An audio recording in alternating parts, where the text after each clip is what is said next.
night is supposed to be fun. For kids, it's costumes and candy. For parents, it's about watching them glow with excitement, keeping them safe in the dark while they chase that magic. I wanted that for my boys, Sam, 7, and Jacob, 5.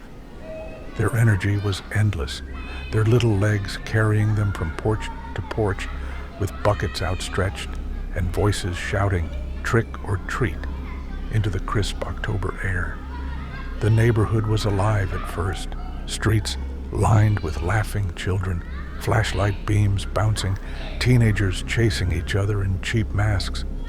Porch lights glowed, jack-o'-lanterns flickered, the smell of leaves and pumpkin guts filled the air. But now it was late, later than I meant to let it go. We had wandered farther from the familiar cluster of houses near our own street, chasing that one last porch light, that one last handful of candy. The crowd had thinned. Most homes were dark. The night felt quieter here, deeper. My boys didn't notice. They skipped ahead, still chirping about their candy, capes dragging the sidewalk, plastic pumpkin buckets knocking against their knees. "2 more houses, Dad?" Sam asked, breathless inside his Batman mask. 2, I agreed, though a strange unease was working its way under my skin. Then we head home. We walked. The street seemed older here, the houses more spread apart. Trees leaned close, their branches rattling in the breeze like brittle bones. One porch light glowed dimly at the end of the block. A faint yellow, not warm, not welcoming, just a single bulb above a sagging wooden porch. The siding of the house was gray, weather-beaten, warped in places. Shutters hung crookedly, one barely clinging by a rusted hinge. I slowed, staring at it. Something in me whispered, "Not this one, not this house." But my boys had already spotted the light. "Come on, Dad," Jacob squealed, tugging my hand. "That one's still open." "Yeah, let's go," Sam agreed, charging ahead. I followed reluctantly, telling myself it was just an old house. Probably some kind-hearted soul who kept candy for the stragglers. Maybe a lonely widow who liked seeing kids on Halloween. I forced a smile for my boys' sake. They climbed the creaking steps, their voices ringing bright in the dark. Trick or treat. The door opened, and she stepped out. The woman was small, hunched, her shape hidden under a heavy shawl, bare feet pale against the dark wood. She looked 60, maybe 80. It was hard to tell. Her face was a map of wrinkles, deep lines carving into sagging skin. Her hair was thin and long, a curtain of stringy white strands that clung to her shoulders. But what froze me, what hollowed my stomach, were her eyes.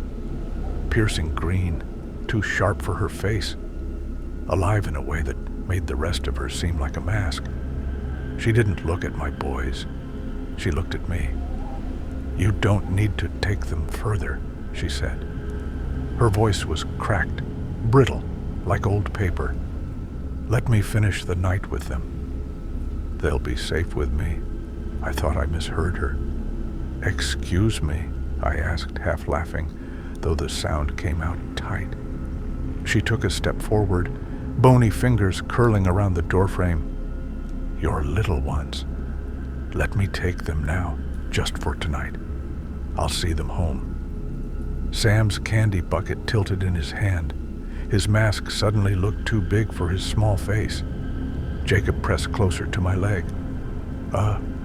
No, thank you," I said carefully, forcing cheer into my voice. "We're doing just fine. Happy Halloween." I gestured for my boys to come down the steps. They obeyed quickly, eyes locked on the woman. I turned to lead them away, my hand tight on their shoulders, but the floorboards groaned behind us. She was following. "You don't understand," she rasped, her voice quickening, desperate. "It's better this way. Give them to me. Give them now." Every word was a claw. dragging across my nerves. "Lady," I said, still moving us away, "you need to stop." She didn't. Her bare feet scraped on the wood, then on the walkway, then onto the sidewalk. She was following us, shawl dragging, hair swaying, those green eyes fixed on me. They belong with me. Tonight is the night. Her voice was rising now, cracking with intensity. "Dad," Sam whispered. I pulled my voice closer. "That's enough," I snapped. But she kept coming, arms reaching slightly now, trembling, her face twisted with something like hunger or maybe need. "Give them," she croaked, almost shrieked. "Give them to me," Jacob whimpered, clinging to my leg, my chest filled with fire, the part of me that was tired, afraid, done with her madness. I spun on my heel, squaring myself between her and my children. My voice ripped through the night, harsh and louder than I intended. "Back off! You're not coming near my kids. Get away from us!" The street went dead silent. The woman froze, her hands still half raised. For a moment, she was a statue, mouth open, hair shivering in the breeze. Then her lips curled, slow and unnatural, until she was grinning. And she laughed. Not words, not protests, just laughter. A hideous cackle that scraped at my bones. Thin, high, broken. It followed us as I yanked my sons away, walking fast, then faster, until we turned the corner and she was out of sight. Still, the sound lingered. I didn't let go of their hands the rest of the way home. I locked every door. I drew every curtain. Even then, when the house was dark and still, I swore I heard faint laughter threading through the night air. And when I tucked my boys into bed, I could see it still, the old woman's piercing green eyes, glowing in the dark like two embers, waiting.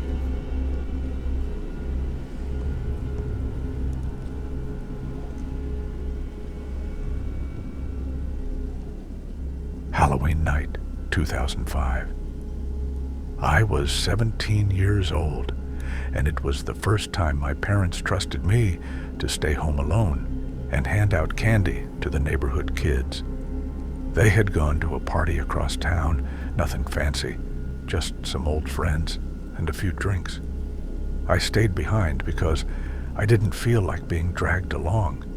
Besides, I figured it would be kind of fun to sit on the porch, eat half the candy myself, and watch little kids parade up in costumes. The night started out normal. Our neighborhood was busy, kids in plastic masks, parents hovering at the end of driveways, porch lights glowing orange in the October dark. Every 10 minutes or so, the doorbell would ring, and I'd open it to cries of trick or treat. Little hands, sticky with excitement, would plunge into the candy bowl. The sound of laughter carried down the street, mixed with the smell of burning pumpkins and fallen leaves. It was comforting, actually. I felt part of something. By 10 o'clock, though, the crowd had thinned. Fewer knocks. The voices outside grew sporadic. Porch lights began flicking off one by one. I was stretched out on the couch between visitors, watching an old black and white rerun of Frankenstein. The house was warm, cozy, safe, or it had been. The knock came from the back door. At first, I thought I'd imagined it, just the wind rattling the frame. Nobody used the back door. Our friends, the neighbors, even the mailman always came to the front. Then it came again. Louder. 3 deliberate knocks. I muted the TV. The house was suddenly too quiet. I stood, my stomach knotted. Our back door had a small window with frosted glass at the top. If anyone was standing there, their shadow would be visible. I crept through the kitchen, socks whispering against the tile. The candy bowl trembled slightly in my hand. When I reached the door, my heart almost stopped. A figure stood outside, tall, still. Its silhouette filled the glass. At first, I thought it was some late-night trick-or-treater who'd gotten turned around. Maybe a teenager playing a prank, but the outline was wrong. Bulky, heavy, and he wasn't wearing a mask. He was wearing a uniform. I opened the door halfway, just enough to see clearly, and that's when I saw him. He was dressed head to toe in an orange prison jumpsuit, the kind with blocky black letters across the chest. The fabric was torn in places, streaked with grime and blood. I could see dark stains smeared across the front. His hands were bare, pale, clutching the wooden handle of an axe so tight the knuckles gleamed white. The blade was red, freshly red. He stared at me with wide, unblinking eyes. A smile tugged at his cracked lips. "Evening," he said softly, voice rough like sandpaper. I froze. My throat was tight. "See, can I help you?" "You're giving candy, aren't you?" he asked. His smile widened. His teeth were yellow, crooked. "I could use some." I glanced at the bowl in my hands, absurdly realizing I was still holding it. The smell of chocolate felt out of place, sickening. "This is for kids," I muttered. His head tilted. "You saying I'm too old?" Silence stretched. My pulse thudded in my ears. Every nerve screamed at me to slam the door, call 911, but I couldn't move. His stare pinned me where I stood. He shifted his grip on the axe. The edge glistened under the porch light. "Mind if I step in?"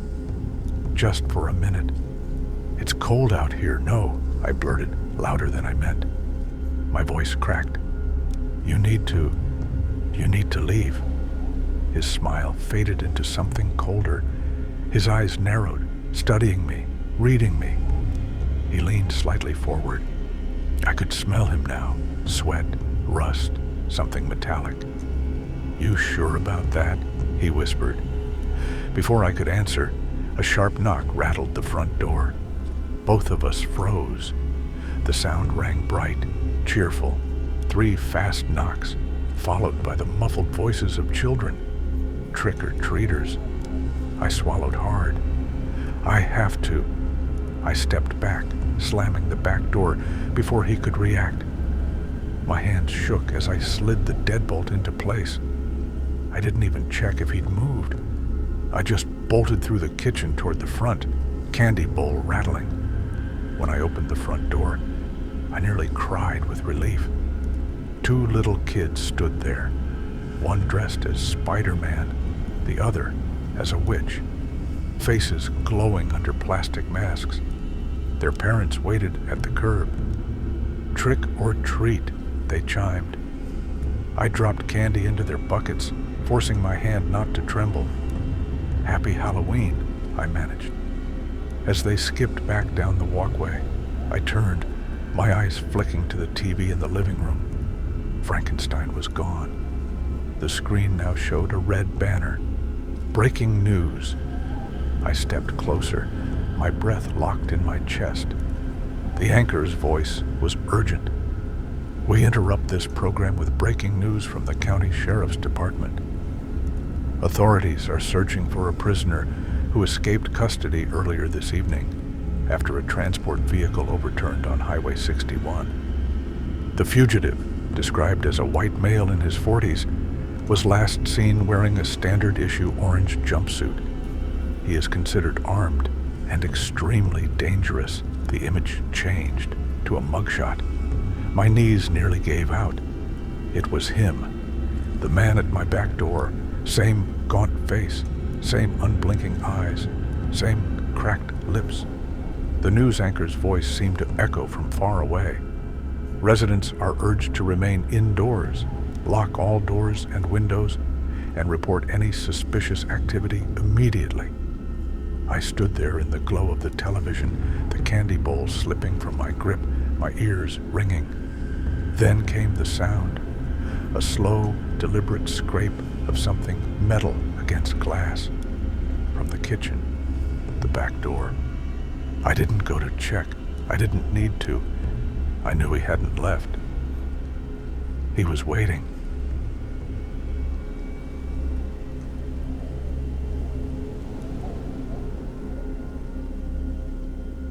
Halloween night always leaves behind a strange kind of silence when it begins to die down. The children's laughter and the rustle of candy bags fade. Porch lights wink out one by one, and the night that had been alive with voices and colors just an hour ago turns into something quieter, lonelier. That's where I was, walking home with my boys, their buckets of candy thumping against their legs as their tired little feet scuffed over the pavement. The air smelled of wax and smoke from candlelit pumpkins, of wet leaves scattered over driveways. It was peaceful. For a moment, I thought to myself that this was one of those nights they'd remember. And then I saw her. She darted out from the shadow of an alley, a figure moving too fast, too sudden. She ran straight onto a lawn that had been decorated carefully for weeks. Pumpkins glowing warmly, ghosts swaying in a maple tree, strands of orange lights glittering across the bushes. The woman was not a teenager pulling a prank. She was older, maybe late 30s or 40s, though the wildness of her appearance made her look both older and younger. Her hair long, matted, sticking to her cheeks in clumps. Her face was pale, gaunt, her eyes wide and glittering like glass catching the moonlight. Without hesitation, she stomped on the pumpkins, one after another, until their carved faces caved in, spilling seeds and pulp across the stone walkway. She ripped the ghosts from the tree, snapping the string and shredding the fabric with her bare hands. She tore the cobwebs from the bushes and wrapped them around her own face, shrieking into the night.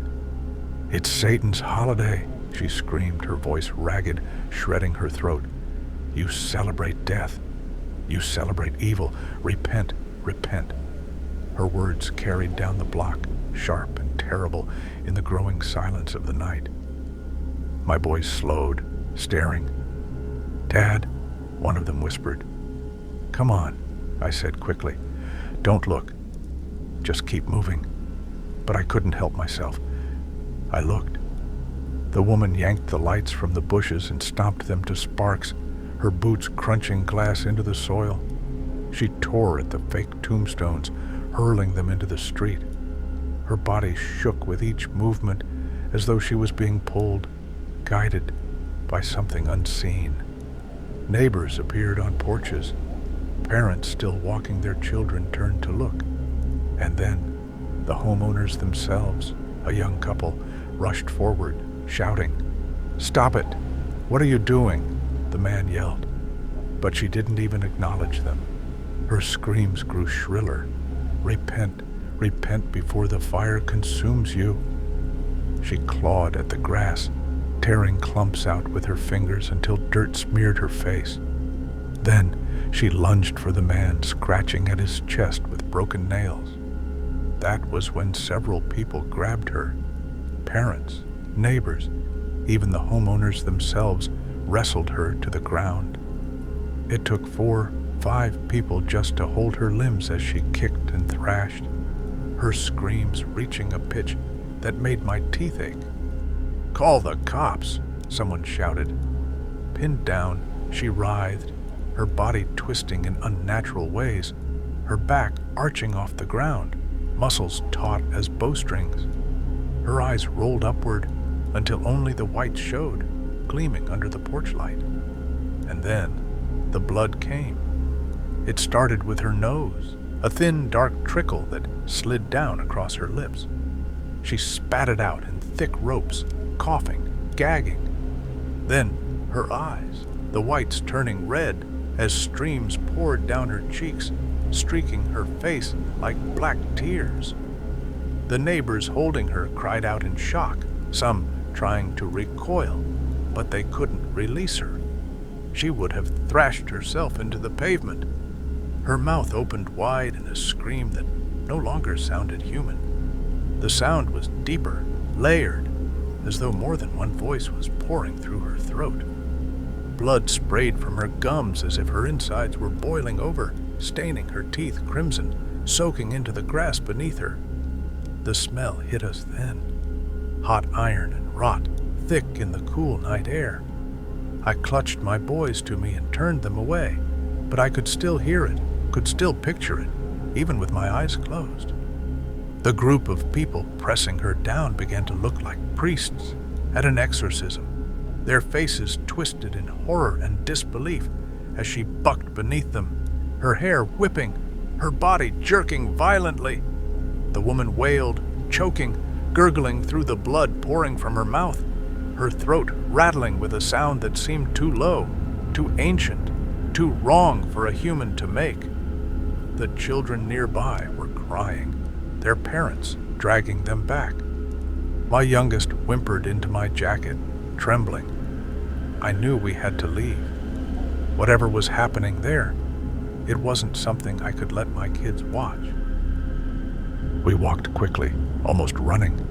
Behind us, her screams still rose and fell, a mixture of wailing, chanting, and choking. Sometimes her voice sounded like hers, sometimes like something else entirely, as if the night itself was screaming through her.